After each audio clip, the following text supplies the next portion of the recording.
Welcome po sa Tips and Talk ni Doc Rod. Minsan pa, ito na naman ang ilan sa mga bagong produkto ng Linen Green. Ikaw ba ang ilan sa nakakaranas ng matinding sakit ng katawan at kasukasuan? Well, pwedeng-pwede ho sa inyo ito. Yung tinatawag naming Moringa Massage Oil. Ito ay may 3 variant.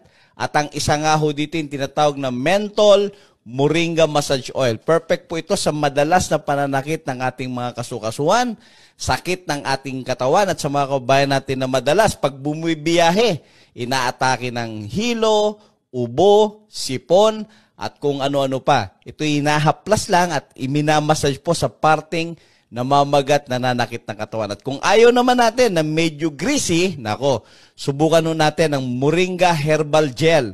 Ito ay mayroon tinatawag na calming effect at the same time nakakapag-relax ng ating muscles. At perfect din ho ito sa mga taong nakakaranas ng matinding pananakit ng mga kasukasuhan. At kung medyo gusto natin na mainit, bakit di mo subukan ng turmeric? Ang turmeric herbal gel ay may kakayanan para ho tulungang maiwasan at maibsan ang madalas na pananakit ng mga kasukasuhan, pananakit ng ating likod, ma-prevent ang pagkaroon ng stress at malubhang pagod ng ating katawan.